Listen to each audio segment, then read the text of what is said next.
एक दिन बुद्ध अपने भिक्षुओं के साथ वैशाली में भिक्षा पठन करने के लिए निकले थे। तभी बुद्ध ने अपने भिक्षुओं से कहा, भिक्षुओं सावधान, मैं 3 माह पश्चात महापरिनिर्वाण ले लूँगा। निर्वाण का अर्थ होता है शरीर त्याग देना। मेरे जाने का समय करीब आ रहा है, इसीलिए जो करने योग्य है उसे करने के लिए देरी ना करो। बुद्ध की बात सुनते ही सभी भिक्षुओं में भय उत्पन्न हो गया। भयभीत होना स्वाभाविक भी था। सभी भिक्षु विषाद में डूब गए, रोने लगे। सभी भिक्षु एक दूसरे से बातें करने लगे और कहने लगे, अब हमारा क्या होगा?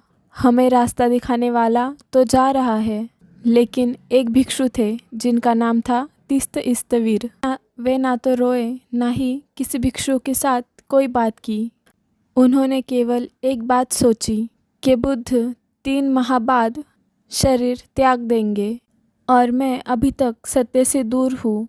मुझे बुद्ध के रहते ही सत्य को प्राप्त कर लेना चाहिए। और ऐसा सोचकर तिस्स इस्तवीर मौन हो गए। ध्यान में ही अपनी समस्त शक्ति उड़ेलने लगे। अचानक इस तरह से चुप हो जाने की वजह से अन्य भिक्षु उनसे पूछने लगे कि भंते, आपको क्या हो गया है?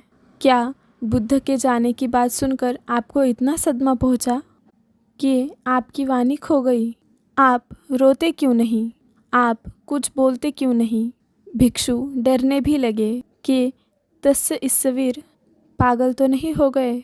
आघात इतना बड़ा था कि पागल हो सकते थे। जिनके चरणों में अपना पूरा जीवन समर्पित कर दिया था, उनके जाने की खबर सुनकर आघात आना स्वाभाविक भी था। लेकिन तिस्स चुप थे। वो किसी भी भिक्षु का किसी भी तरह का प्रश्न का उत्तर नहीं दे रहे थे। भिक्षु बहुत प्रयास करते हैं लेकिन कुछ नहीं होता। अंततः ये बात बुद्ध के पास पहुंचती है। बुद्ध ने उसी समय तिस्स को अपने पास बुलाया और उनसे सारी बातें पूछी। तिस्स ने अपने मन की बुद्ध को सारी बातें बताई। तिस्स ने बुद्ध से कहा कि मैं आपसे आशीर्वाद मांगता हूँ कि मेरा संकल्प पूरा हो।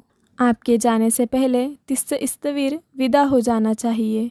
तिस्स मौत की मांग नहीं कर रहे थे। वे तो उस अहंकार की बात कर रहे थे जो उनके भीतर बैठा हुआ था, जो उनके और उनके परम सत्य के बीच में बाधा बन रहा था। मैं अपने प्राण तक न्यौछावर करने के लिए तैयार हूँ। बस आपका आशीर्वाद चाहिए। अब ना मैं बोलूँगा, न हिलूँगा, न डुलूँगा। अपनी सारी शक्ति ध्यान पर लगाऊँगा। 3 माह बचे हैं बस। ज़्यादा समय मेरे पास नहीं है। और आपने भी कह दिया है कि भिक्षुओं सावधान हो जाओ। जो करने योग्य है वो करो। इसीलिए बुद्ध, मैं वो कर रहा हूँ जो करने योग्य है।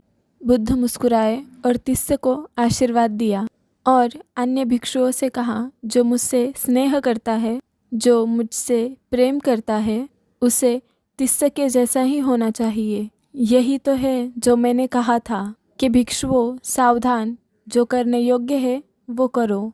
समय कम है, रोने धोने से क्या होगा? रो धोकर तो जिंदगियाँ बिता दी तुमने। चर्चा करने से क्या होगा? विचार करने से और विषाद करने से क्या होगा? तुम मुझे तो ना रोक पाओगे। मेरा जाना तो निश्चित है, लेकिन रो रो कर तो तुम इस बहुमूल्य समय को अवश्य गवा दोगे। आंसू काम नहीं आएंगे। नाव बनाओ। तिस्स इस्तवीर ने ठीक किया है। उसने अपने मौन की नाव बना ली है। वह अपनी मौन की नौका से पार कर जाएगा। मुनि का अर्थ होता है जिसने मौन साध लिया हो। तिस्स मुनि हो चुका है। मुझ पे श्रद्धा उसकी नहीं है जो मुझ पे फूल चढ़ाता है, मेरी पूजा करता है, जो मेरे चरण पकड़ता है। मुझ में श्रद्धा उसकी है जो ध्यान करता है, जो अपने भीतर उतरता है। ध्यान ही मेरे प्रति प्रेम की कसौटी है। इसीलिए रो मत, ध्यान करो। बुद्ध कहते हैं, एकांत का रस पियो। एकांत का रस पीकर मनुष्य निडर होता है। एकांत का अर्थ होता है अपने भीतर डुबकी लगाना। बाहर बहुत तरह के संबंध बने पड़े हैं। एक संबंध अपने अंतर्मन से बनाओ। बाहरी संबंध दुख देते हैं, लेकिन अंदर का संबंध दुख नहीं देता। जिसकी खोज में तुम बाहर भटक रहे हो, जिसे तुम बाहर नहीं पा सके हो, वह तुम्हें भीतर मिलेगा।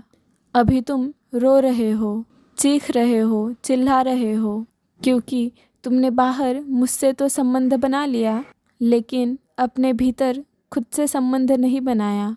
अगर खुद से संबंध बना लिया होता तो तुम रोते ना, चीखते चिल्लाते ना। इसीलिए कहता हूँ, एकांत का रस चखो। एकांत का रस चख लिया तो निडर हो जाओगे। फिर कोई जाए या रहे, इससे तुम्हें कोई फर्क नहीं पड़ेगा। कम से कम अपने साथ के भिक्षु से ही सीख लो, उसका ही अनुसरण कर लो।